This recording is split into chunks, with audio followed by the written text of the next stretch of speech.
for a motion to approve the March 20th meeting minutes of the Wildwood Early Childhood Center Building Committee. I'll make a motion to approve the minutes as written. Thank you, Vivian. Do we have a second? Second. And roll call. Alice? Yes. Christine? Yes. Christine? Yes. Craig? Yes. David? Yes. I don't believe Dennis or Diane. Glenn? Yes. Greg? Yes. John? Justin? Yes. Kate? Yes. Kevin? Lou? Yes. Marianne? Yes. Michael? Yes. Paul? Yes. Paul? Yes. Stacy? Abstain. Okay. And yes. Thank you. Okay, Vivian, can you confirm who seconded, please? Christine sorry, Renner, Christine, yes. Thank you. Difficult to hear remote, so thank you. Thank you. Moving on to the third item tonight is the approval of invoices. We had warrant number 10. Julie, do you want to speak to this? Yes, so warrant article number 10, there are 2 invoices.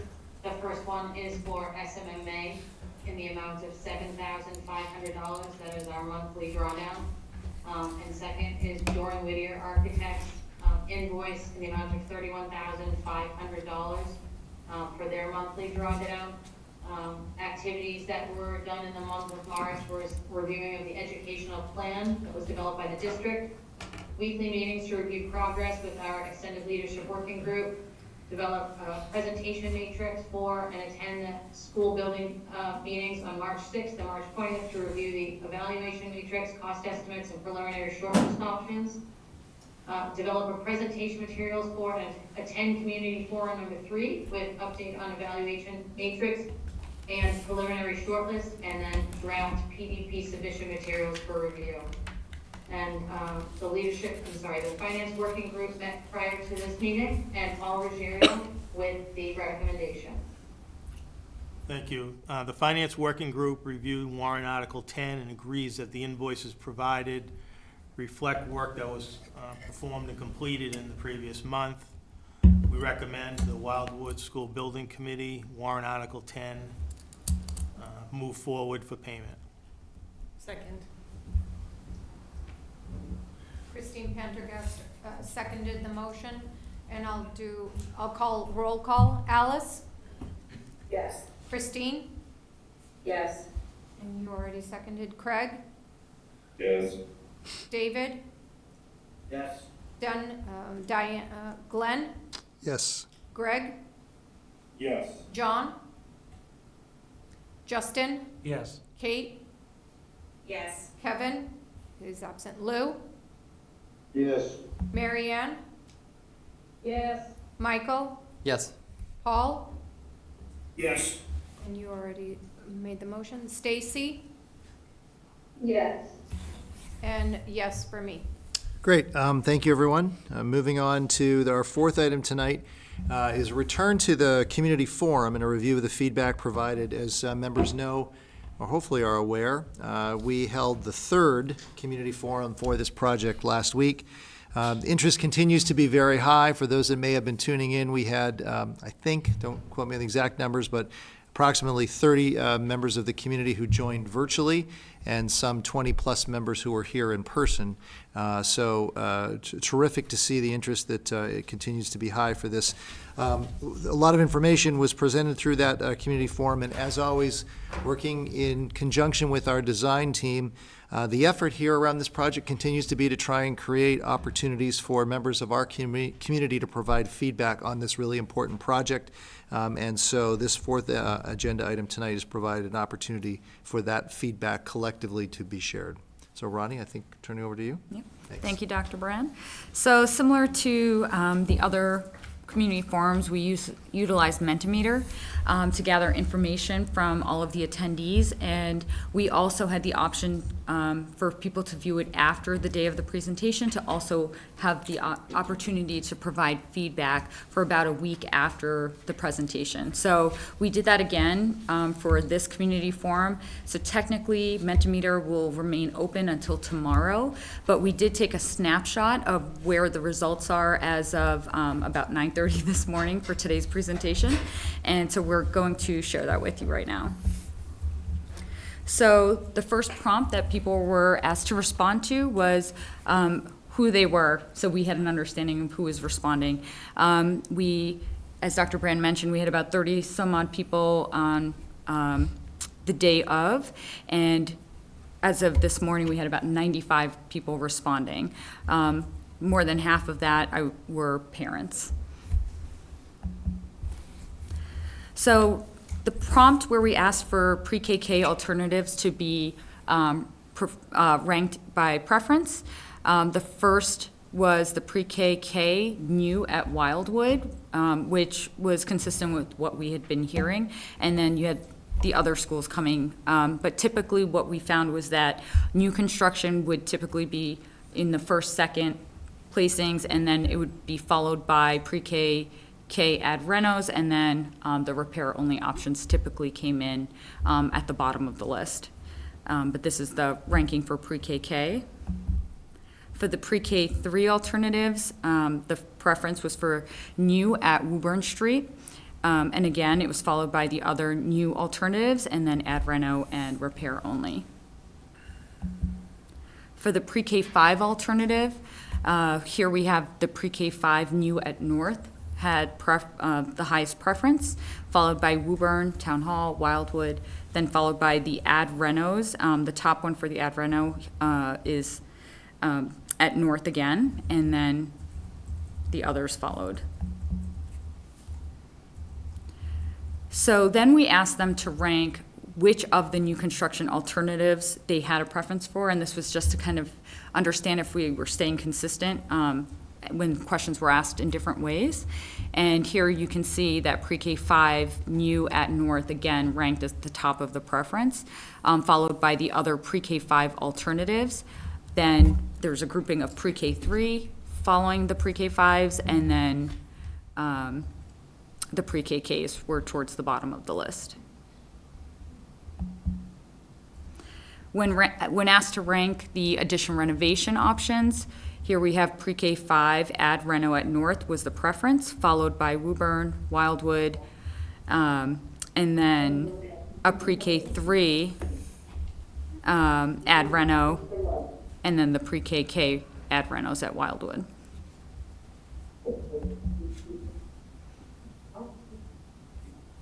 So after sharing the cost with everybody, we then asked them again to give us an idea of which one they had a strong preference for. And the pre-KK, as you can see, the ones that have the circles towards the left were less preferred, and then the ones that are closer to the right are stronger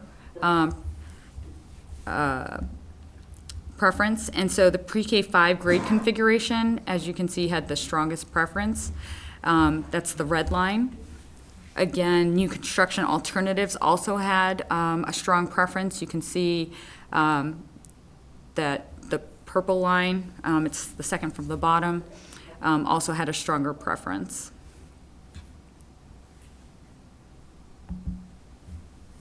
And then we asked the question of how people were obtaining information, and the highest percentages went to direct emails and these hybrid meetings. But overall, people were finding that the different opportunities to gather information were being utilized, whether it's the recordings, social media posts. There was a good distribution of where the feedback that people were looking to receive information from. So I think what the committees are doing seems to be working. And then we just asked for some additional information from the group of any other comments that they had. A lot of it had to do with tax impacts and, cost and what it was going to cost to the individuals. Obviously, we don't have a lot of that information yet, but we will eventually. And there's about 2 pages of comments, but they're all in the presentation for people to view if they want to read through them individually. Any questions before we move to the next section? Not a question, but more of a comment. Sure. I did receive feedback from a few of the parents that they very much preferred the hybrid model for doing the community engagement, and if we could continue to further that and maybe even utilize it for this meeting so that the public does feel more connected and able to participate virtually as well and provide feedback and comments. So it seems like it's working, Yeah. which is good. That's great. Question for Dr. Brand. How do we anticipate addressing some of these comments that may not be feedback related to this build, but, for example, one of the questions about building on the west side? Right, So right. how will those items get addressed? Yeah, it is a great question, and to no surprise, that's that surfaced here and surfaced even prior to these community forums. So the way that I would see this, and obviously this is a larger conversation with leadership at the town level, but it certainly is quite clear to me that as we get into the next phase of this project, past this sort of this April date and the submission, and head towards the August-September timeframe, we really are going to have to work collectively with our town leaders to try and respond to these questions that, and maybe not just by the fall, but certainly over the course of the next, we'll call it a year approximately, until a town meeting is upon us and upon this project. There's a lot of information here that has started to sift towards the surface, of which a lot I'm not surprised of, and I think needs to be rightly framed and responded to so that the citizens of the community can be clear on what this all means. That's one. Other examples that certainly emerge here, and to no surprise at all around, well, if we're talking about consolidation, what's the impact on our operational costs? For example, student transportation, bus transportation, staffing. All of those kind of things are great questions and important ones that we, either the district alone or in concert with the town, will have to generate some responses to. Yep. Okay. But as we also move forward into the different phases, those questions will become more prominent Yes. and will need to be addressed in order to, fulfill the requirements of MSBA. Sure. Those are exactly all the same questions they would be asking of the district. Thanks, Vivian. If I could just jump in for a minute, I agree with Vivian, but as far as the west side, just want to caution that this committee has nothing to do with the west side, and our task here is for the Wildwood build only. Right. That's why I framed it to say that there are questions up there that don't pertain to this build per se, but that came Yeah. up and are questions that the town needs to address. Yeah, but it's not something that this committee should be addressing. Correct. But this committee or Dr. Brand and his administrative team will need to address for costs associated with busing as a result of the consolidation, as well as facilities, maintenance, and upkeep. Okay, anything further for Ronnie on this agenda item and the community feedback from forum number 3? Okay, great. Moving on to item number 5 is really the heart of tonight's meeting and the review of the preliminary design options and approval shortlist. Julie, just as a point of introduction, is there anything that you want to provide for the committee before Ronnie takes over and we jump into this in terms of sort of guiding our thinking about this, or do you want to wait until after the presentation? I can wait till after the presentation. Thanks, okay. Thanks, Dr. Brand. So we've received the community feedback. I think based on what we saw, it was in line with where we have landed as a committee here. So just as a reminder, so the shortlist requirements, 1 alternative from each grade configuration, so 1 pre-KK, 1 pre-K3, 1 pre-K5, 1 alternative for each of the renovation addition and new construction options, and then 1 repair alternative, which would have to be the Wildwood because that's the basis of this project. And just to clarify for those on the committee, Ronnie, and for those maybe watching, These are requirements set forth by the MSBA, Correct. not by So- Durham Whittier, not by SMMA, not by the districts, but Right. by MSBA. Yeah, so this is purely to fulfill the requirements as part of partnering with the MSBA. So on the screen, you'll see the preliminary shortlist based on the feedback to date. Again, this is in line with what we saw as the feedback from the community forum as well. So all of the options that were ranked the highest through the evaluation matrix process also were the preferences by the community. So for pre-KK, we would have a repair-only project at Wildwood. We'd also study a new project at Wildwood. For the pre-K3 option, the main alternative that we would be studying is the new pre-K3 at the Woburn Street site, and then we would still carry the repair only at Woburn for comparison. And then for a pre-K5 model, we would have the new at North, we would have an add renovation at North, and then again, the repair only would carry forward for comparison purposes. So right now, there are really 5 alternatives that would be moving forward with the 2 that are also going to continue for comparison purposes.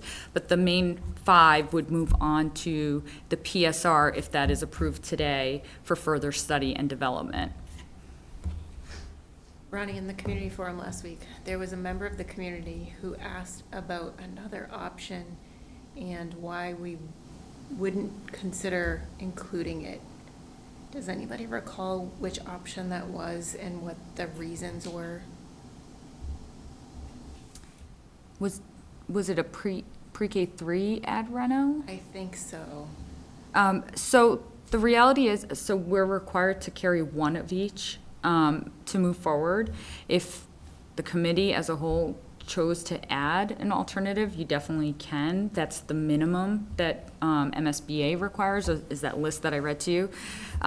So right now, we have 3 new alternatives that we're studying. And if there was a preference to have more than 1 ad reno, that is at the decision of the committee. Based on the feedback, I would just say that when we had them rank all of the options, all of the new construction options always came on top. And then even the closest one that came into that grouping, and it wasn't even close, but the closest of all of the ad renos was the pre-K5, which is why that one was the one that moved forward as well. Okay. So, Okay, that makes sense. yeah. Question, sticking with the pre-K5, it's been the most popular option. Do we want to consider new at Woburn and/or new at Town Hall? Those ranked fairly high in the list. I'm not saying that's in my opinion, I think that's something maybe we should discuss. Would you mind going back a few slides to go to all of the rankings where they had the pre-K5? Sure.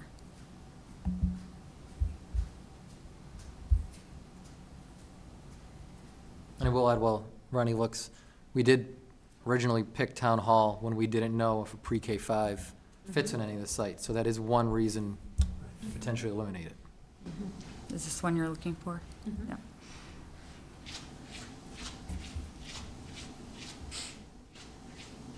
Roughly speaking, how many quote-unquote votes between second and third?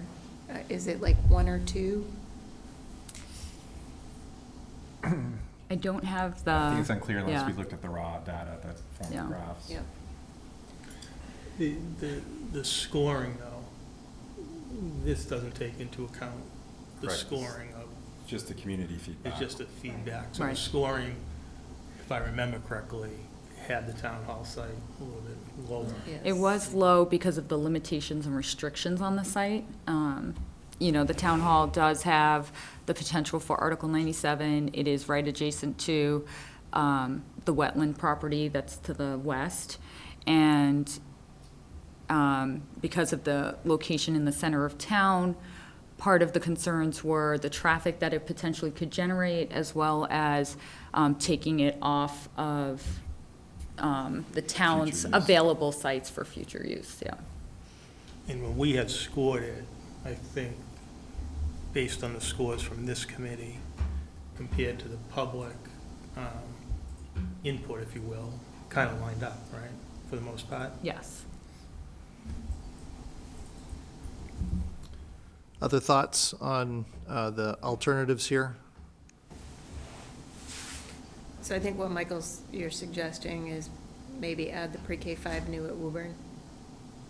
I was just offering it up for discussion. Personally, I'm happy with the list. I think those are the two that we should just even debate as we just did. You want me to share some feedback on the No, pre-K? let me ask a what if.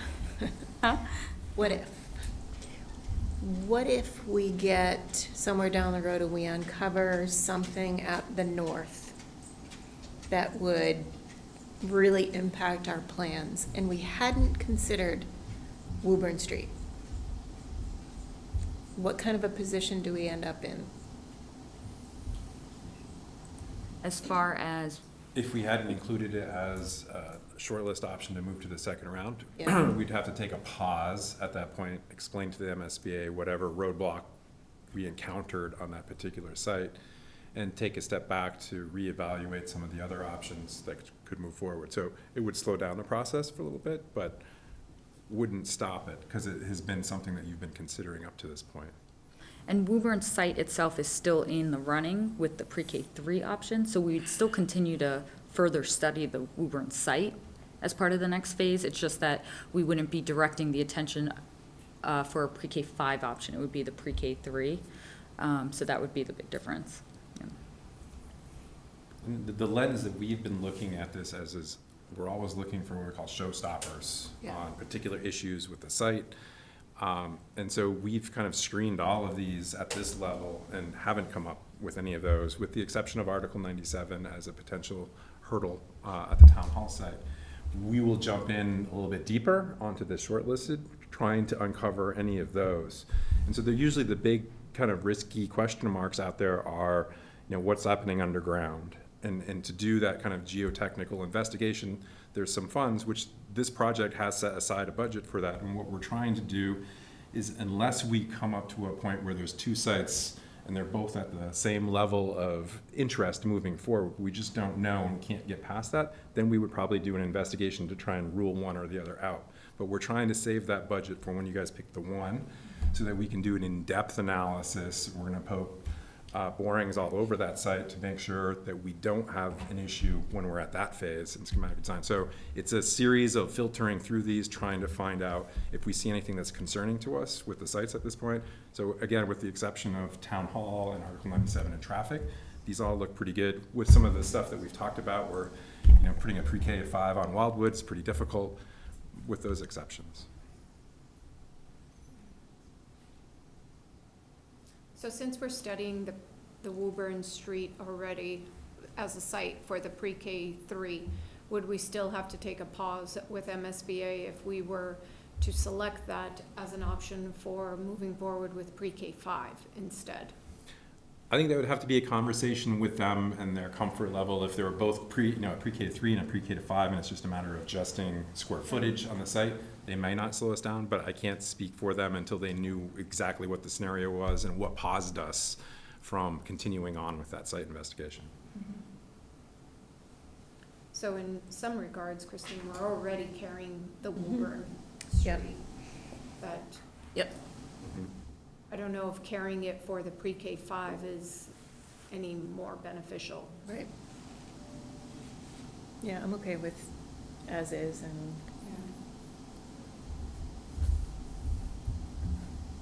I agree. Any other discussion before, Julie, if you want to jump in here and provide sort of a framework for the thinking of the committee? This is an action item, and we are going to be looking for votes this evening, if I understand correctly, our next steps in the charge of the committee, right? Yes, so we are looking for a motion to move forward these shortlisted options to be submitted with our PDP submission to the MSBA. So moved. second. Is that you, Vivian? Yes, and Christine Pendergast seconded. Any discussion? Thank you. Discussion?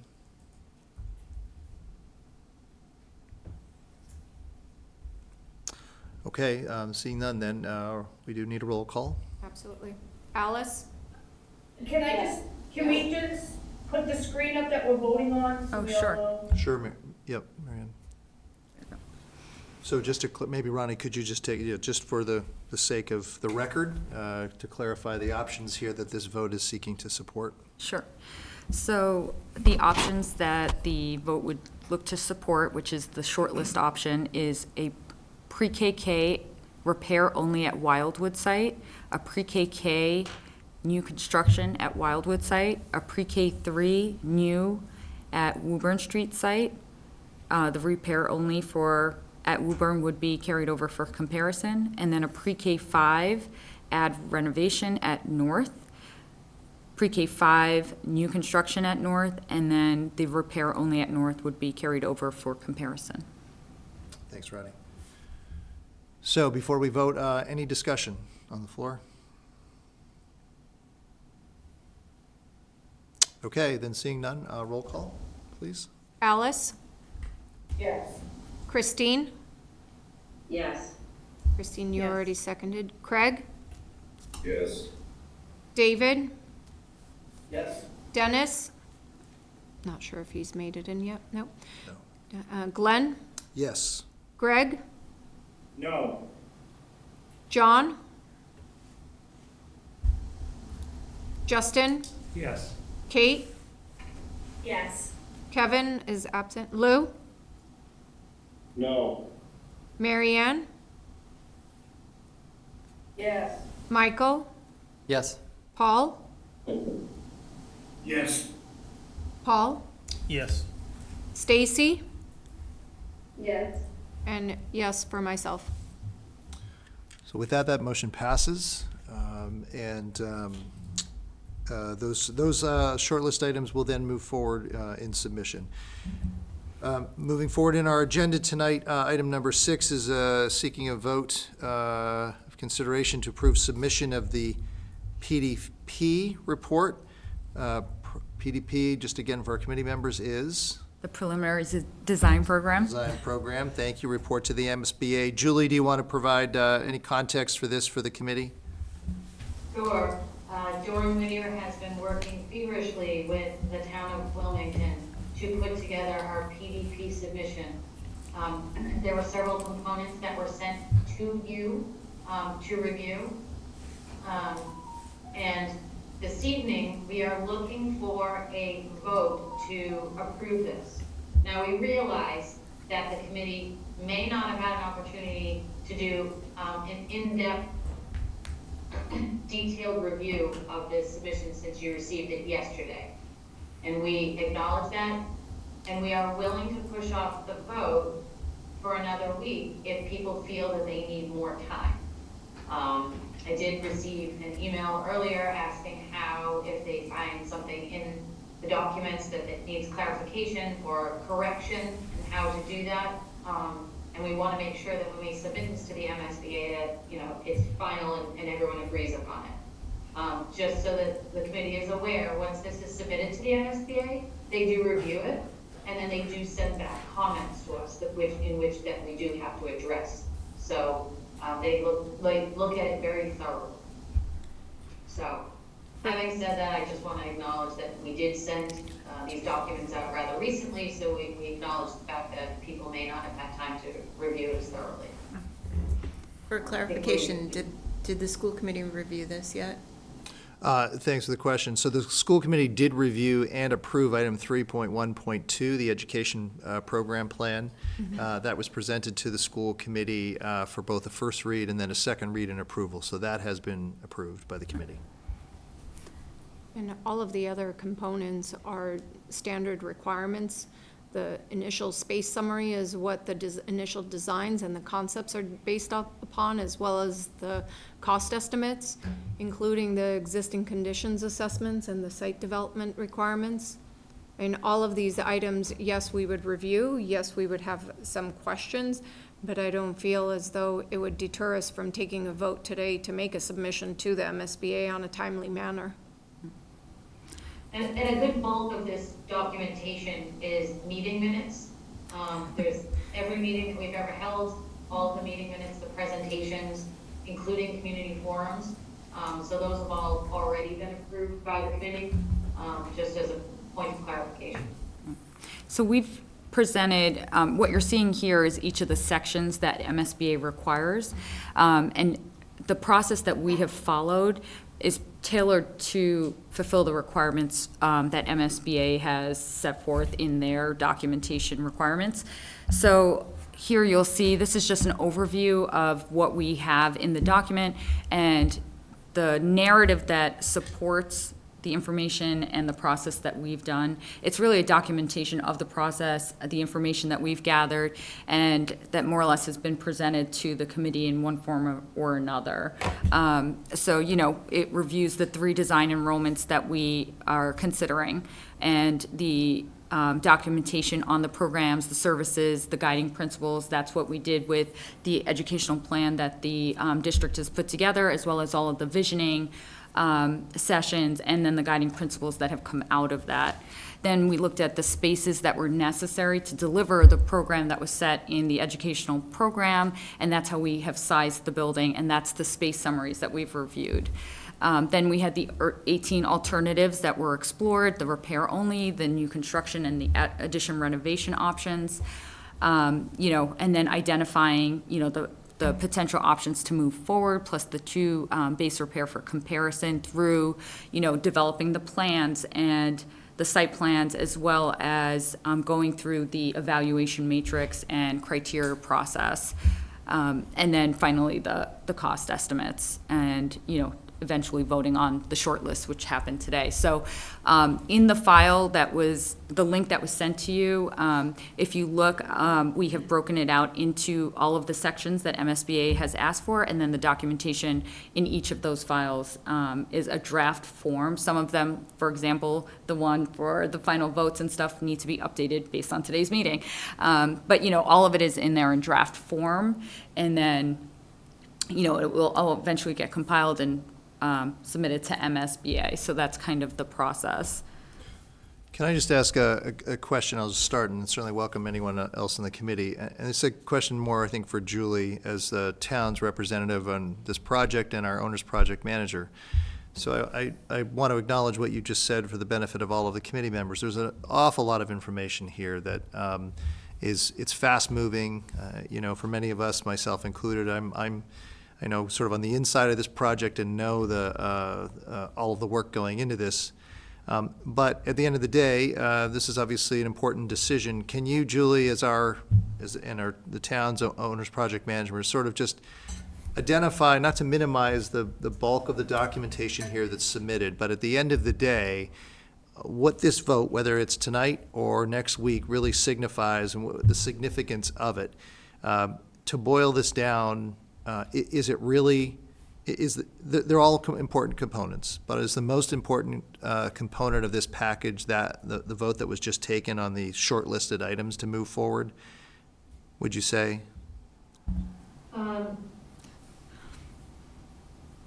That was a very important vote for us to make, to shortlist the potential sites to move forward.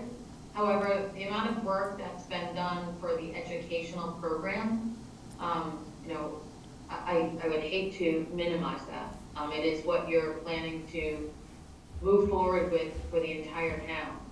And I think that one thing that may have gotten, you know, Christine Prendergast brought it up earlier about, you know, people are asking, what about the west side of town?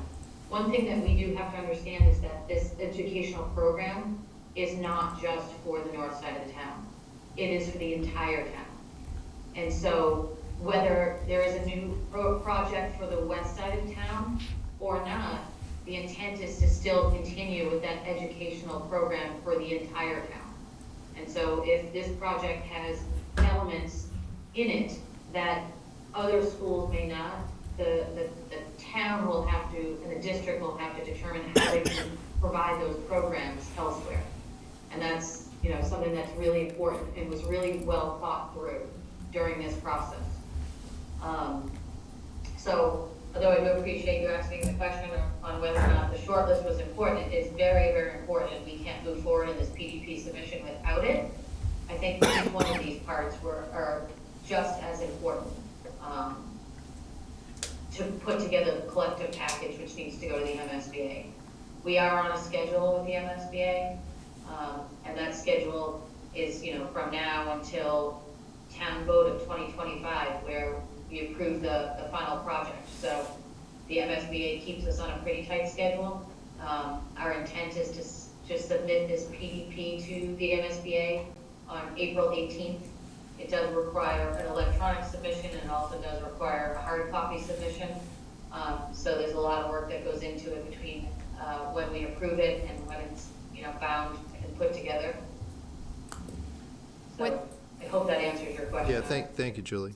With that, though, if I may, Glenn, is that if the educational programming is the most crucial, one of the most crucial parts to it, it is, just as you mentioned earlier, it was presented to the school committee, not once, but twice. They've had thorough knowledge of it, have had presentations where I've even been here presenting on behalf of the school building committee. And they are looking at it as a holistic means of addressing the education within the district, not only for parts that affect the new build or the new Wildwood, whatever configuration it is, but how to make those subtle changes and advancements to the other side in a thoughtful way. So it is looking at it holistically in a delivery of education, regardless of which option we select. And just as a reminder for members of the committee, I think I said this before, that that document, the educational program plan, was one that was extensively contributed to by our school and district leaders, our elementary principals, our folks in the central office, as well as other instructional leaders throughout the district. There's a whole host of people that contributed to that document, worked very hard to try and provide a long-term view, near and long-term view of what we hope and are looking for to deliver in terms of elementary education in the community for decades to come. So, other questions on this item, the PDP package and the approval process that this committee has to take in order to allow this document in this package to be submitted to the MSBA? So I've had a chance since yesterday to go through a lot of the documents and read through, probably not in page-by-page detail, but take a pretty good review through. I think one question I have for Julie and SMMA for most of these sections is, have you had a chance to look at earlier versions of this? Excuse me. And then kind of, Dora, ready to explain your review processes if you've gone through iterations of drafts to give us a little bit of comfort. Question. So Doran Whittier has provided us most of these documents where we took some time to review them. And we're able to make some comments, especially on the educational programming. So we were actually physically present in the room while we were doing the educational programming with the district. And then several iterations. We shared the document through Google Docs along with several members of the administration, and we were all making edits in real time. Jason Boone, very instrumental in assisting with that. We've had numerous meetings to clarify, make some changes. We met with the school committee, took back their comments, and made additional edits as requested. Thank you. And as for ourselves, we've produced a couple of drafts of these documents and iterations to be able to get them to the building committee. We put them out in draft format at the same time we were doing our final reviews. So we've been going through that process. I've spent the last few days myself going through all of that as well. So we're at our final draft phase right now. At SMMA, we'll have one final review before it goes to MSBA. Thank you. I think just one follow-up question to that, because it stood out to me. So in each of the existing conditions reports, I noticed the property value for the buildings and then deduction for the land. So in one case, the building value is relatively low. We're under 10 million, respectively, in all cases. Has the town been able to verify those values? Since that's not really something, somebody pulled that from a database. Right, they're pulled directly from the town's assessor's office, so, yeah. And we have to provide that, so that's actually in the appendix when we submit it to MSBA, yeah. Other questions one. Just looking at this, slide, shouldn't the last wording, shouldn't this be pre-K through 5? On the north only? Yeah, 50-plus students. Yes, that last section, on the blue bar, Yeah. yes, that's a typo. It should be pre-K 5 for 755 plus students, yep. Thanks for that. Okay, I'll correct that. thank you. Thanks, Mary Ann. Other questions?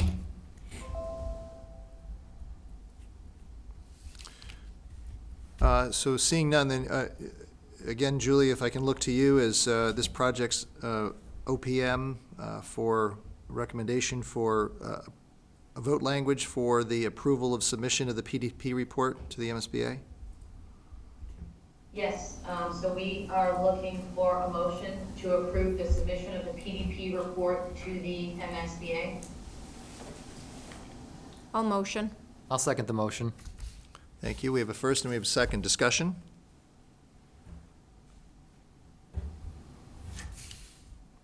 Okay, I'm scanning also those that are in attendance at home. I don't see any further questions, and so if there are none, if we can go through roll call, please. Alice? Yes. Christine? Yes. Christine? Yes. Craig? Yes. David? Yes. Glenn? Yes. Greg? Yes. John? Justin? Yes. Kate? Yes. Lou? Yes. Mary Ann? Yes. Michael, you seconded. Paul? Yes. Paul? Yes. Stacy? Yes. And myself, yes. Great, thank you, everyone. With that, that motion passes, and now it's our understanding that the authority is there, based upon the action of this committee, to submit the PDP package once it's been further reviewed by, one final time, by SMMA. Okay, moving on tonight to item number 7 on the agenda is next steps and a schedule update.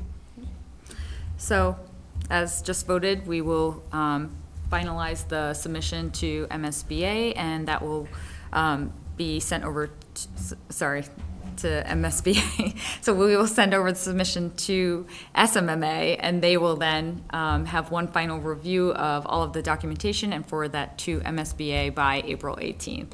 And then we will then directly move into the PSR phase, and that will run from April through approximately August, when we will go into our next submission. So just to give you an overview, so we started back in April of 2023.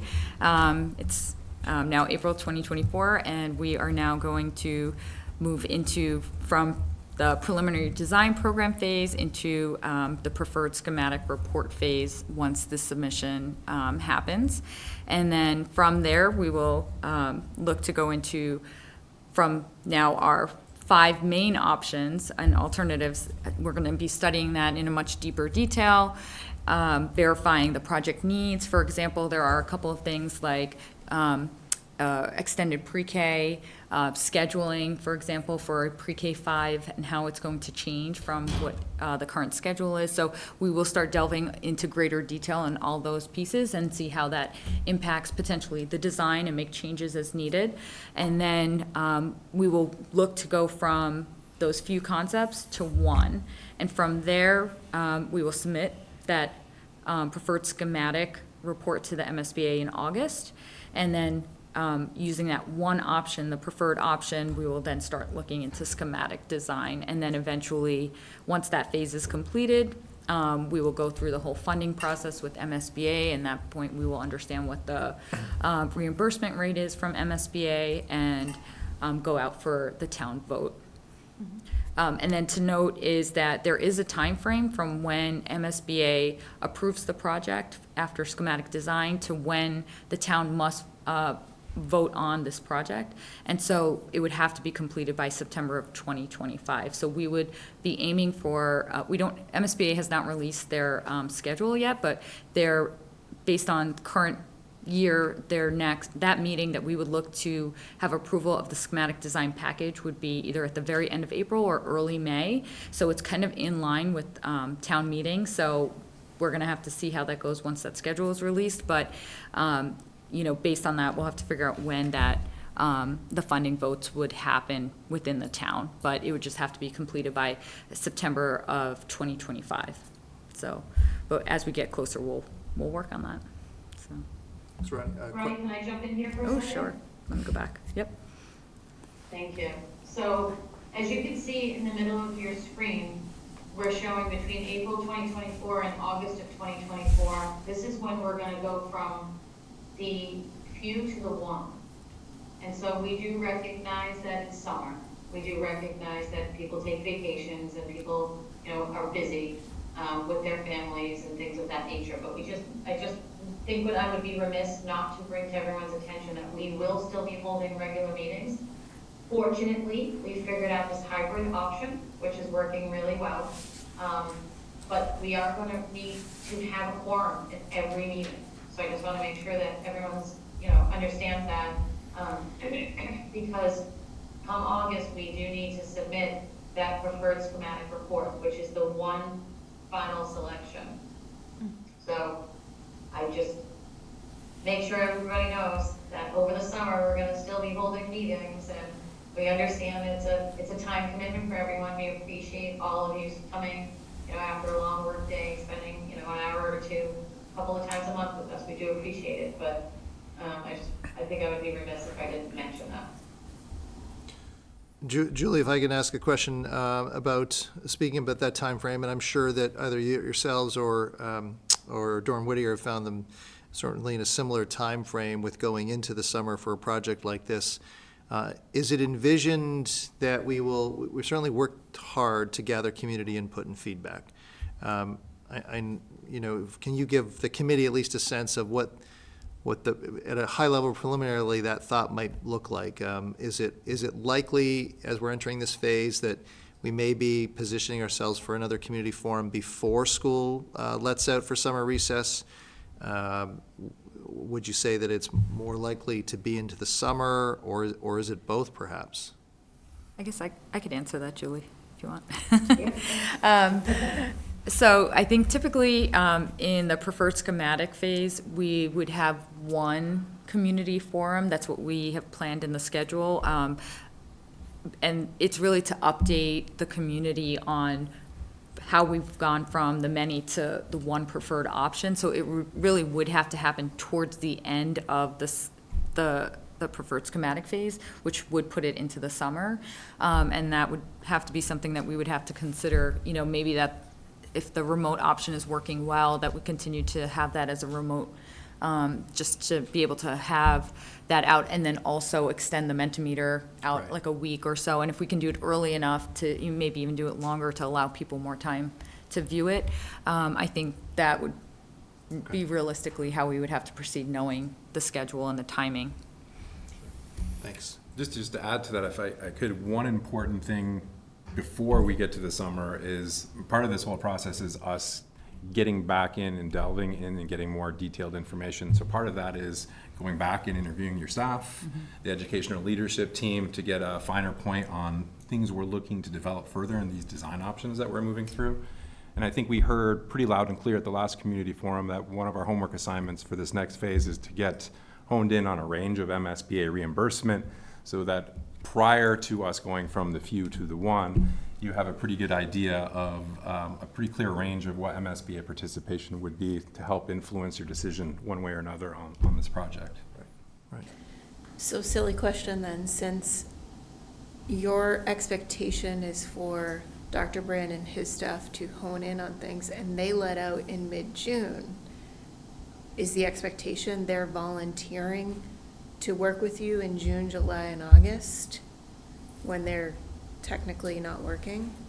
We're trying to do that Yeah. before they get out. Yeah. And certainly when we work with districts, there's certain people that do continue to volunteer and provide input to us over the summer, but our goal is to try and do our reach out before school gets out, so we have all of that information to work on during the summer and develop it further. Good question. Is the intent to do, I heard you say that your intent is to do one additional community outreach towards the end of the summer as we prepare for the submission to the MSBA.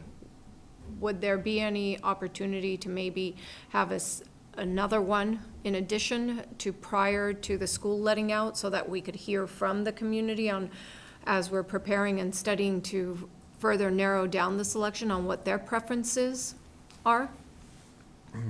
I don't know if we. We're open Yeah. to having I as would much I would community dialogue recommend, as we need. I would recommend that, and I would like to see an additional one happen towards the end of the school year, right before the end of the school year, so that parent participation, community participation can help guide us in the decision-making to go from the 5. Now, we've, gone from the 18 to the 5, and we had community input to help us get there beyond just the matrix, and how we can make sure we're hearing from the community as well on their preferred option in making a selection for the one.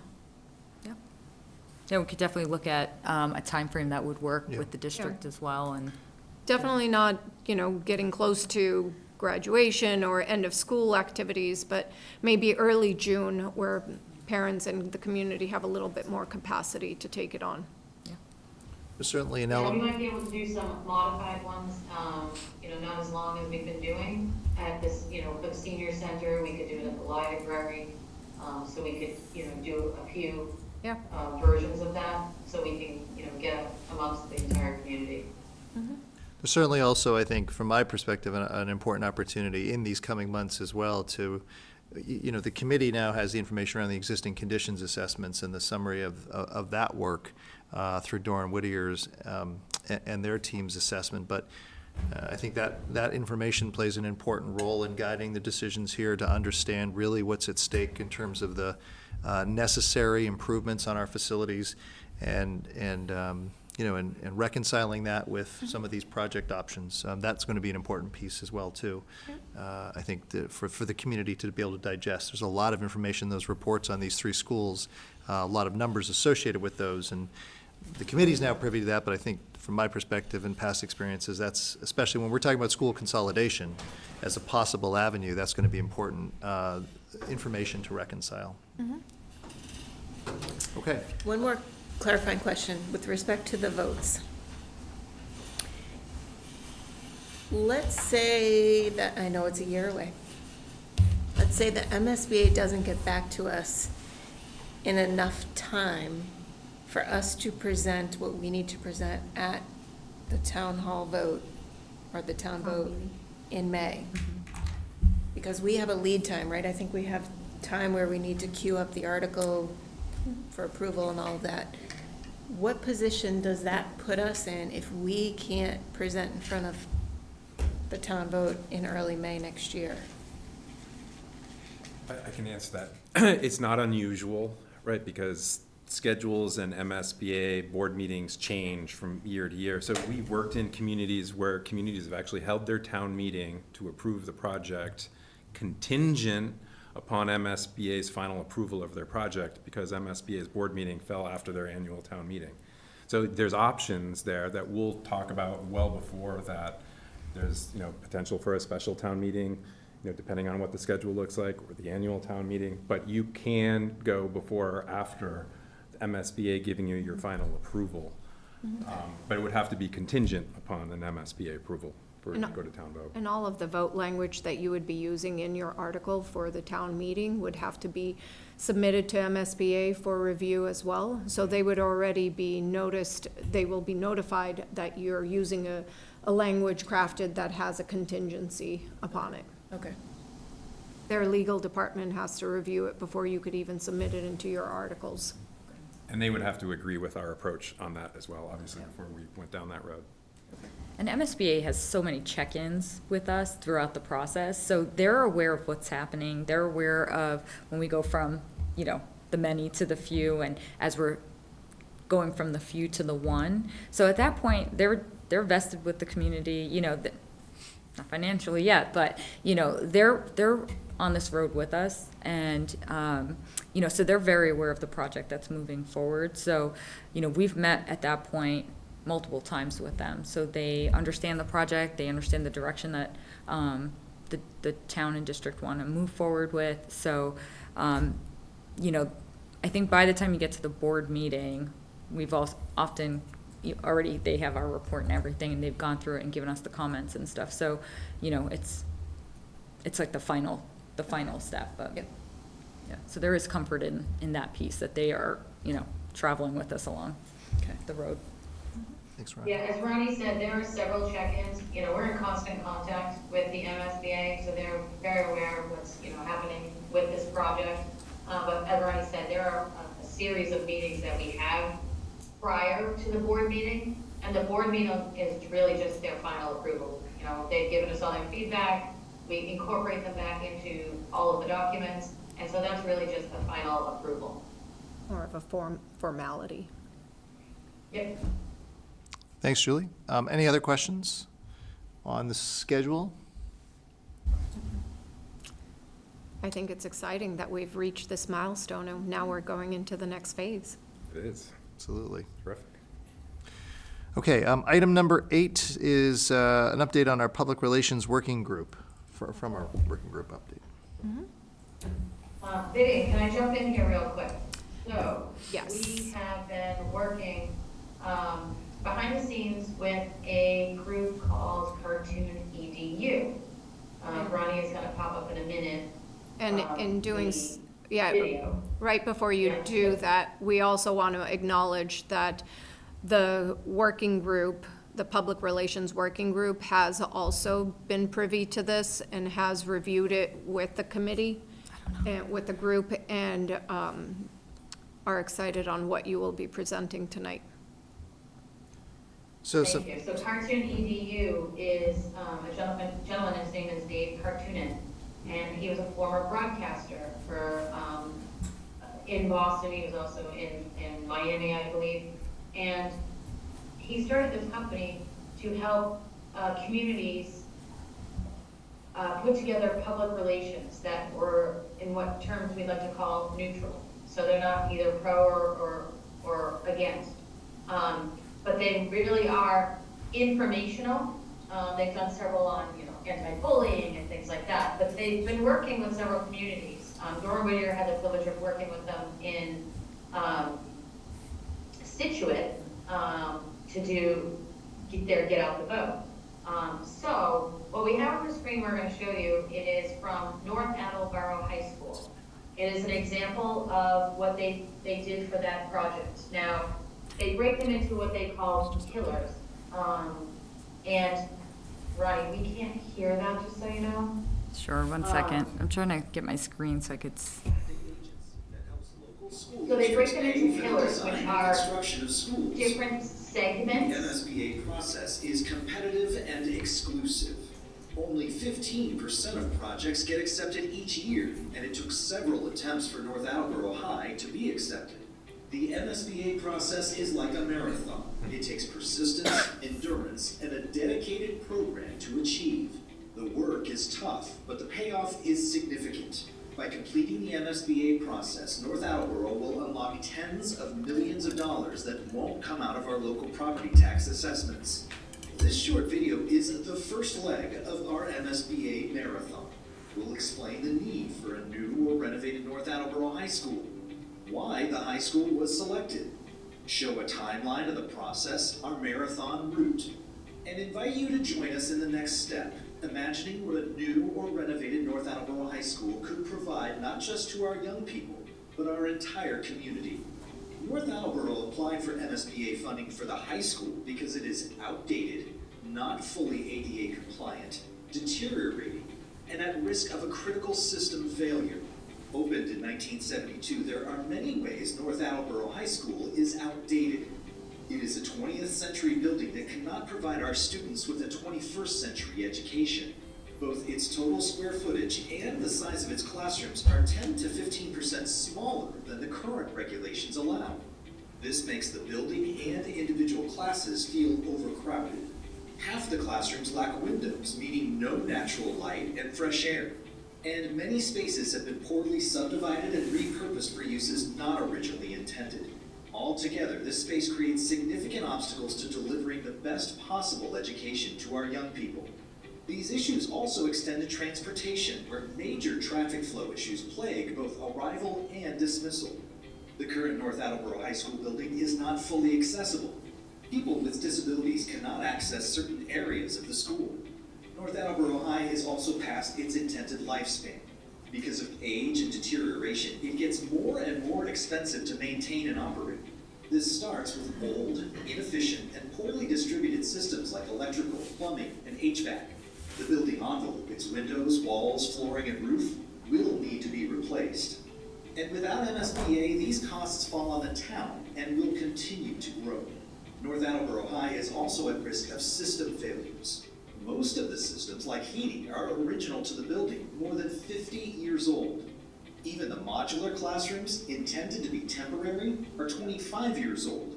A system failure like the loss of heating or an electrical failure would disrupt our students' educations and put our community on the financial hook for the massive cost of emergency repairs. While the current state of North Attleboro High School presents a significant need, our community has other needs too. So how did we get here? The starting line of the MSBA Marathon is when a district submits a statement of interest for one of its schools to be accepted into the MSBA process. And the high school. We can continue on with this. Yeah, but it's actually a longer one. We just wanted to give you a flavor of how this approach has worked in other communities. And they do it kind of on an iterative basis, so it's not you wait until the end and then you put out this happens to be a very long one. But it's smaller shorts, depending on where we are in the process, just to educate the community in a really simple and fairly cost-effective way to be able to give little snippets and updates, and you just keep adding these on. So eventually you can keep them on a website, and for folks that are just coming in new to the process, you can get the whole six spectrum of pillars that complete our project. And we just found it, we've worked in a couple of communities with them now that's very effective, and the feedback has been excellent. Mm-hmm. When they presented it to the Public Relations Working Group, we immediately saw this as an opportunity for us to utilize this technology and utilize this information in especially the upcoming 4th of July event, and where we would be having a booth and would be able to broadcast kind of in a loop the first leg of the pillar, or the first pillar, that signifies where we are in at the current phase of the project, and utilize it further to kind of not only broadcast it and for social media feeds on our own town project website and other avenues, and continue to use it all the way through to town vote. Thanks, Vivian. The comments or feedback on this as a possible communication tool for our project? So, just like to start off that, as you can see, our buildings are a little bit better than some of the other ones, especially in this photo that we just saw. I'm wondering if we can, I know we're looking at money for this. Is there any way we can do a direct mailing to everybody in town and maybe have something that connects this video on the direct mailing? So I mean, I don't know how much direct mailing would be to everybody in town. Mary Ann, we do have a mailing coming out actually with the next water bill. Yeah. And it does have a QR code that's going to link everybody to our website. And so this would be like an add-on feature, if you will. If we had it on the website, then it could be viewed there. Mm-hmm. Yeah, no, I get the water bill, but what I'm thinking is an actual mailing to everybody in town also. I think we do have money allocated in our budget with our last vote to move some funds for publications and printing into the public relations group. And with it, our intent is to do that closer to the town vote, where we would have a selected option already and do a direct mailer for that, and where we could include and at that point, all the pillars will be better established, and we would have a longer, lengthier video that someone joining in can see the entire progress of the project, that the QR code could link them straight to that video. I just want to add the benefit of including it in the water bill Yeah. is that we're not paying for mailing. There's 7,500 water bills that go out. It might be a different count for residents only, but that would be a pretty substantial cost. Right now, we have like a 1/3 page flyer that's going in the May water bill because there's already the water conservation pamphlet. And the thought is we can take advantage of there's nothing right now slated for August. And then again, there'll be year end. So we can look at dedicated mailers, but I think the cost can be pretty significant versus if we include this in a document that everyone already receives. No, I understand that the water bill is a great tool, but not everybody's gonna open that water bill and look at a flyer. It's just gonna go in the trash. And again, and I know I beat the drum every meeting, but there's 24,000 people in this town who are going to show up, at least 5,000 to 6,000, hopefully, to cast a ballot vote for a debt exclusion or a debt override, whichever way the town decides. And I just, we need to reach a bigger audience. I know Dawn Whittier and SMMA have said, we've had some good participation, but in my opinion, 120 people at a community forum, and we're talking a $200 million project. And I don't have the answer on how to get, Yeah, I hear you, Mary Ann. involved. So what I think we But can if do. this is going to, I really feel that we don't do, I don't know what we can do, but, this might fail at the ballot box. This is huge money. This is a tax burden to the town, to many people, and we need to deliver as much information as we can.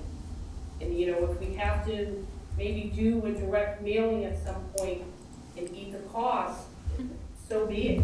So Mary Ann, what I think, 150 people at a forum, out of 24,000 people, for a ballot box vote, it's concerning at this point. You're speaking all of my languages, Mary Ann. I know you and I share the same sentiments, but I think we are working diligently behind the scenes, and the Public Relations Working Group as a whole has been meeting weekly and trying to utilize every tool and option that we have available to us, regardless of the cost, whether it's free or not. We're using all of them. And for that reason, we wanted to bring this forward tonight. There is a cost implication associated with the utilizing this tool and this, the pillar system, but we feel like it's a great way to concisely and to articulate in a short, brief period where we are in the process and how that there is more in the marathon to go. I think what you're saying is very, very valid, and we'll look to maybe increase the funding on our line item to include some dedicated mailings that are more and only geared towards this project. I would recommend doing that closer to when we're getting ready for town votes, so that the biggest impact for our dollars will be felt and understood. But for the moment, in order for us to get to the next phase of narrowing down from 5 to the 1, I think this is a great tool. I think the water bill is a perfectly great opportunity to utilize something that's already existing and do an add-on for relatively no cost, and include all of these, as well as the community forums, making them hybrid. I hear you. I know that 120 some people out of the 20,000 that reside here is low, but in relatively speaking, for other projects that I've been a part of, more as an owner's project manager at this early stage, that's actually a really good turnout. I know it doesn't seem like it, but it is. Christine, did you finish your comments? Because some other people on the call have their hands raised. I was just gonna say, we have that media piece of feedback, the pie chart of how people would like to receive communications. Right. So I will take an action for the PR committee to use that as a guide for a formal communications plan. So with all of our events sequencing from now through next May, what are the tools and avenues that we will use to communicate for each of those events? Okay, thank you. Craig, I saw your hand raised. Did you still, although it's down, do you still have a comment? No, Vivian actually answered it, just in Okay. terms of does the response scale up as the timeline advances, in terms of community involvement? So, Okay, thanks. But actually, briefly, do we have any way of tracking who, you know, if we do put that QR code on the board, which I think is a great idea, do we have a way, a manner of tracking how many people have actually viewed that document or website? I don't know if there is any background analytics that support where the click-throughs are coming from, but we could check in with the administrators for the website and see if we can add one. Yeah, I'm not exactly sure the plan for how it's posted or where it's posted, for example, if it's on YouTube or not. It's a great question, we'll certainly can explore that, so. Yeah, there's just so many avenues for people to view all of these videos and these meetings, whether it is through the Wilmington cable access or YouTube, or just direct clicking through to the website. But we could check to see on the website if there's any analytics behind it. Thanks, Greg. David? I absolutely take Marion's point, and I think it's an important thing that we need to be thinking about. But my perspective is that I think it's actually a very good sign that we have as much interest and as much participation in these forums as we do at this point, because from the community perspective, it's still so incredibly early in this process. I mean, not until tonight had we even narrowed the options down from 18 to something you can start to get your head around. And not until we really narrow it down to an actual project in August and have one thing that people can get their heads around are most people going to start paying attention. So that huge ramp up that we're going to get, like once we commit to an actual project between then and town meeting, is when we really need to ramp up the awareness. And so I think we're on a good trajectory with where we are now. But again, we do need to kind of keep it dripping out and dripping out. People have to hear about it, many times before it really starts to sink in that this project is really coming and that decisions are going to be made.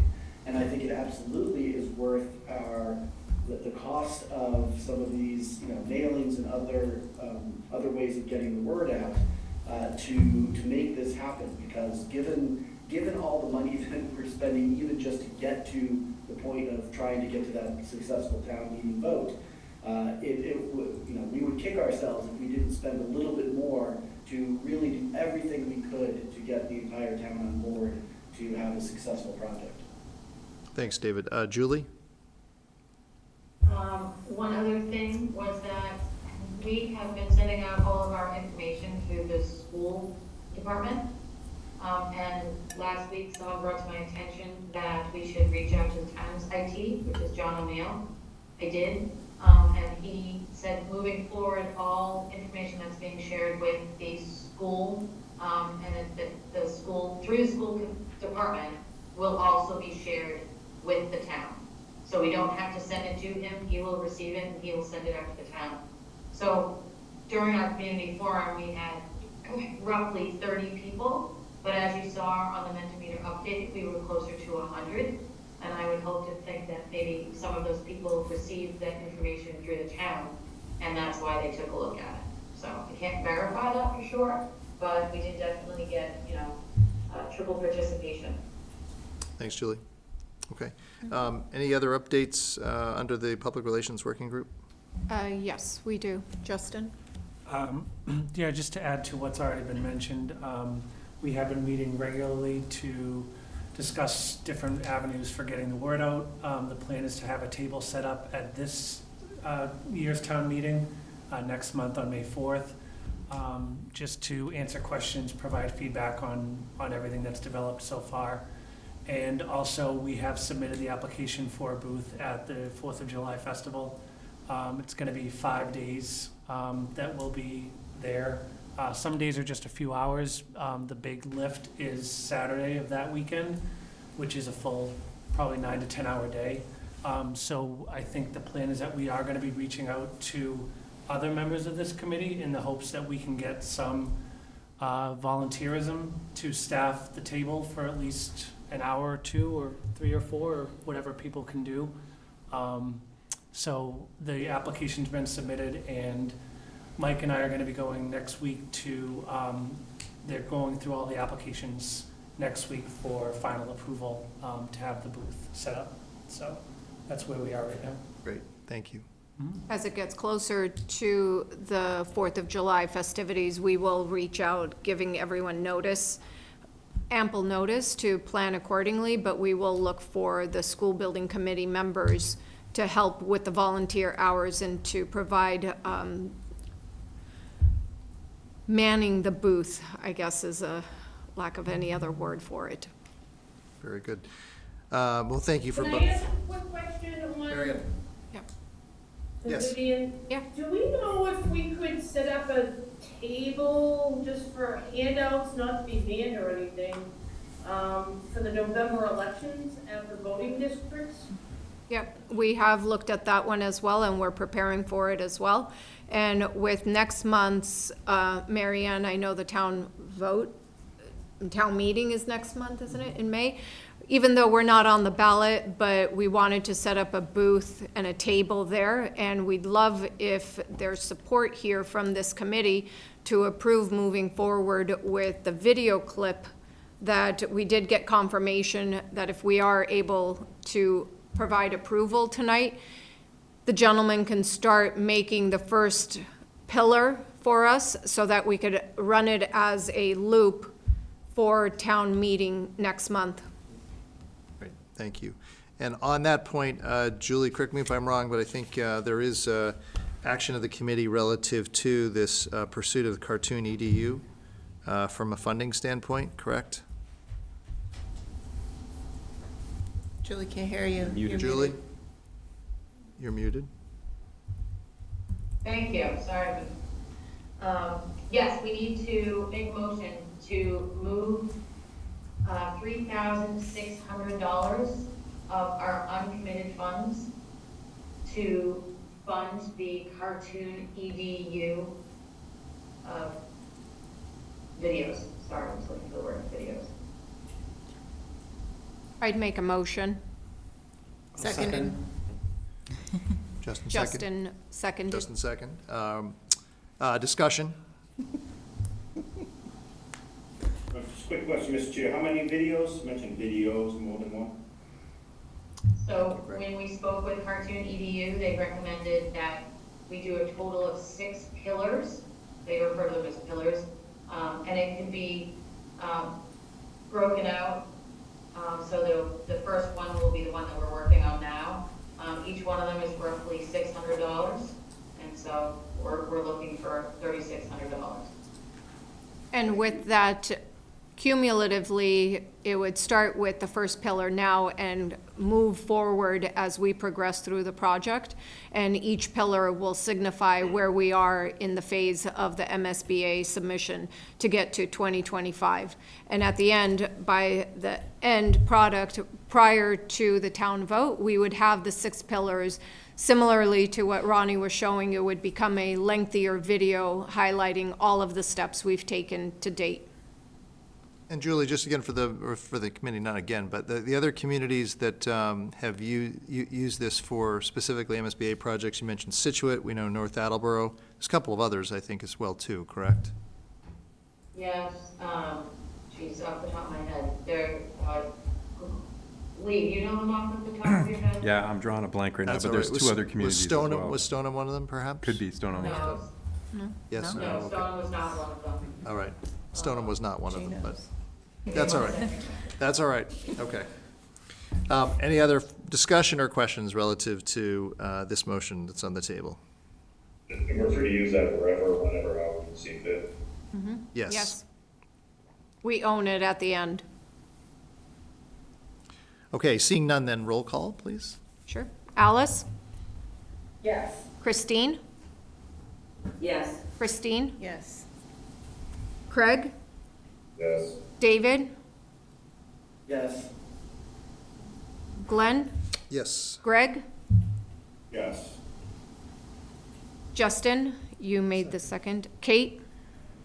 Yes. Lou? Yes. Mary Ann? Yes. Michael? Yes. Paul?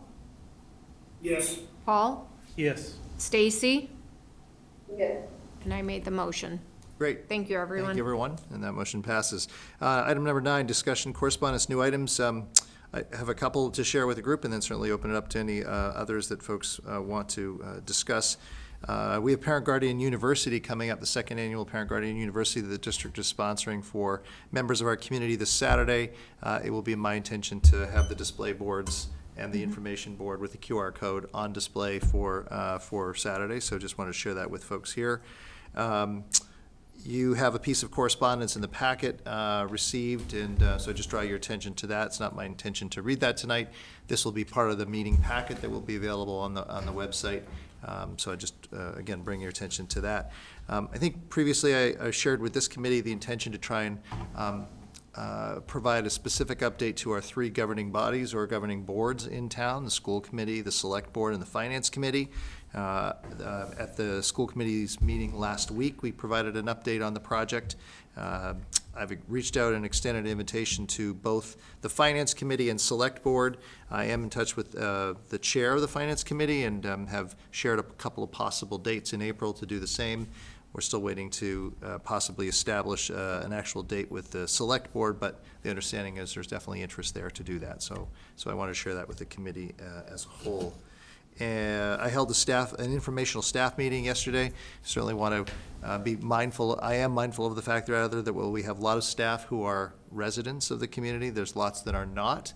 And I know that this is a project that's on many of our staff mind, particularly, of course, in these 3 schools.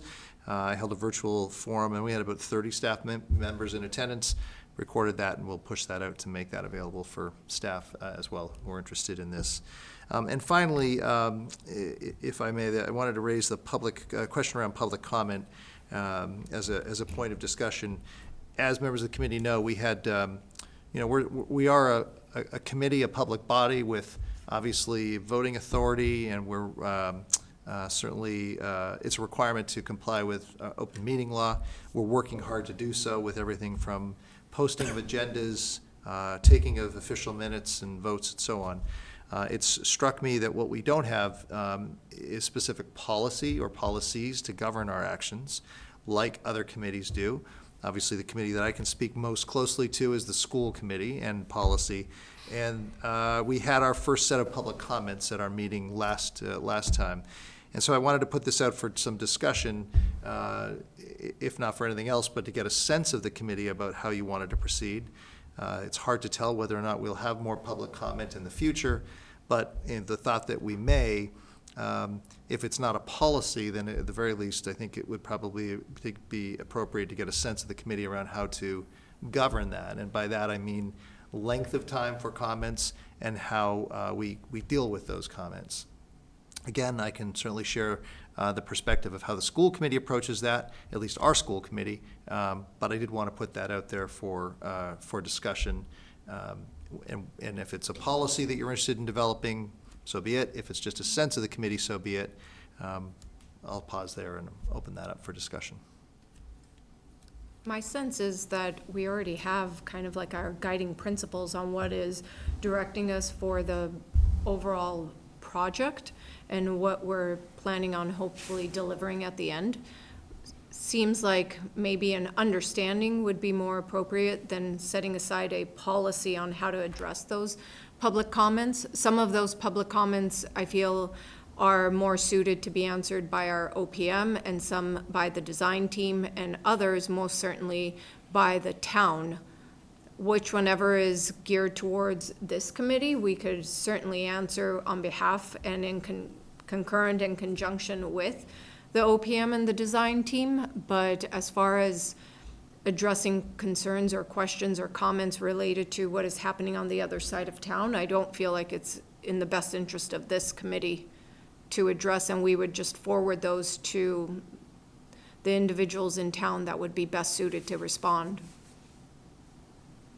And just certainly for the sake of the committee, again, just using the school committee as sort of a point of origin.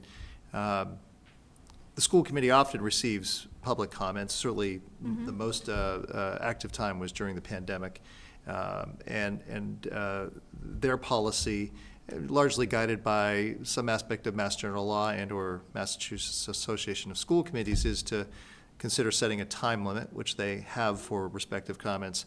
And the committee itself, as a general rule or practice, does not respond. I think that goes to sort of that notion of public comment versus public debate or response, and it's that piece in particular yes. that I know some people I would raise be some questions supportive of around. that. I would be supportive of that portion.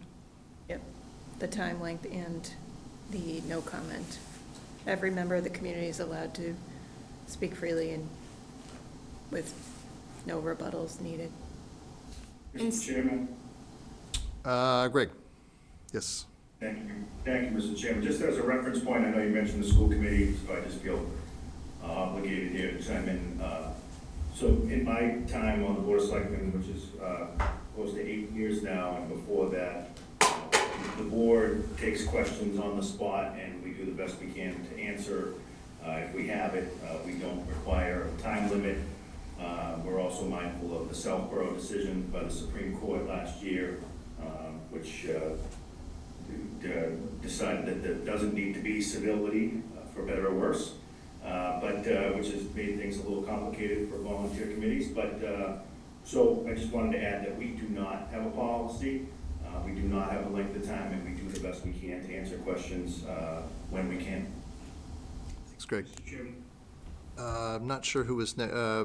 Paul and then Lou. Lou, I see your hand up, but I think, was that Paul that spoke? Yeah, I just want to go on the record as saying I'm opposed to any limit for anybody to speak in a public forum, whether it be time constraints or anything. Thanks, Paul. Lou? Yeah, I agree with Paul and Greg. I feel like there should absolutely be some sort of public comment. You can lay the ground rules before you start. If you do plan on putting a time limit, and maybe whatever, 5 minutes per person, half hour max, depending on the crowd. But I just feel like everybody's so worried about 1 or 2 individuals that are gonna come and hijack a meeting. We've talked at length about getting the word out there and getting the public involved. I think having any meeting with them there and not giving them the opportunity to speak is just, it's not a good look. It's counterproductive. Thanks, Lou. Other comments? Yeah, Mr. Chair, just so I can be clear, I agree with Mr. Melarani that, just a few months ago, actually, we revisited this. We kind of revisited almost every single year. And I too voted against any restrictions on public comment. For better or worse, I think it's the right thing to do, that if somebody has a question, that they ought to be able to come to the meeting and they should be able to ask the question. Whether they get an answer or not, it's not guaranteed. We don't know every single number and every single fact at every single meeting, but we can certainly try to do the best we can to point them in the right direction and try to get that information.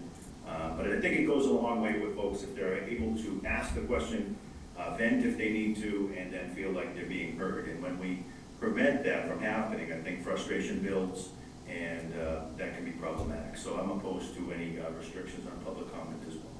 Thanks, Greg. Any other thoughts, ideas?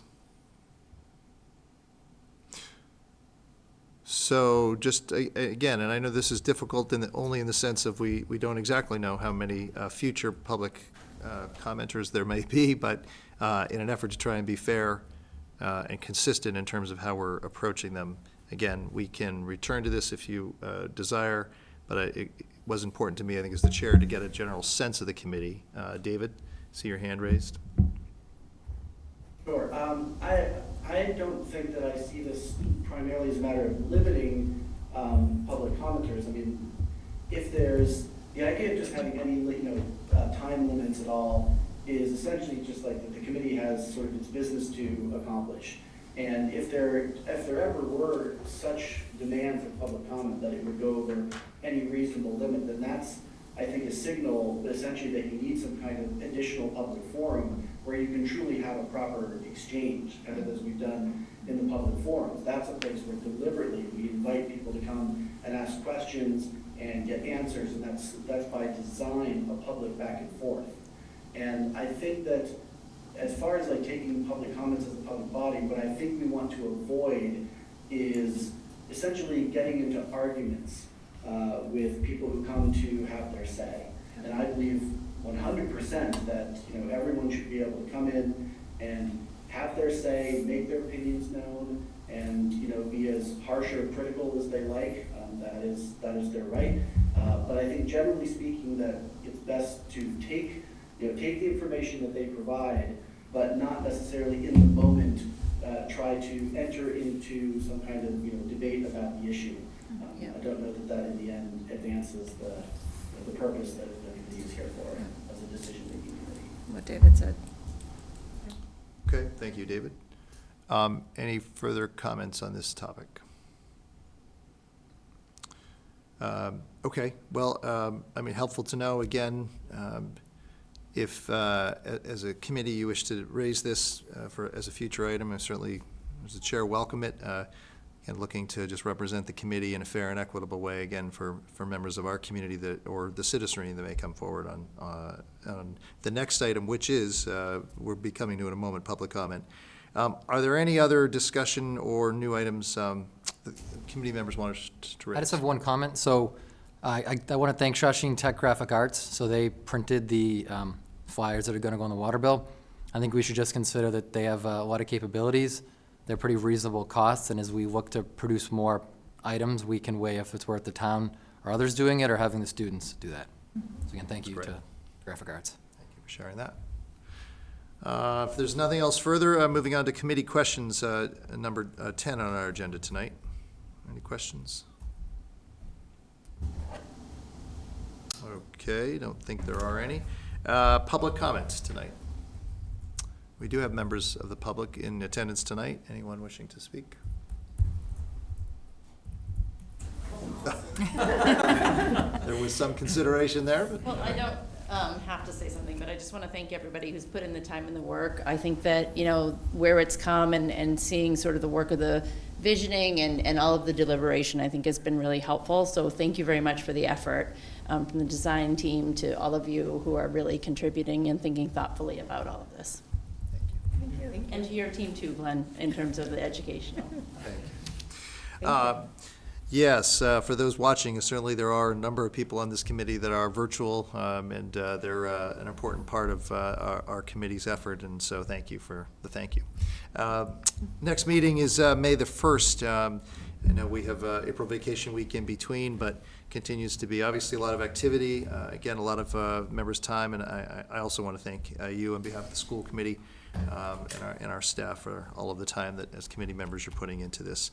So unless there's anything further tonight, a lot of information, lots tackled, and lots of important decisions made. So thank you for all of that. And with that, looking for a motion of adjournment. So moved. Thank you. We have a motion second. Christine second. Prendergast. And roll call. Alice? Yes. Christine? Yes. Craig? Yes. David? Yes. Glenn? Yes. Greg? Yes. Justin? Yes. Kate? Yes. Lou? Yes, I think you say Lou? Yes. Marianne? Yes. Yes. Michael? Yes. Paul? Yes. Paul? Yes. Stacy? Yes. And I made the motion. Thank you, everyone. thank Have a you. great night. Good night. Thank you, everyone. Thank you. Good night, everyone.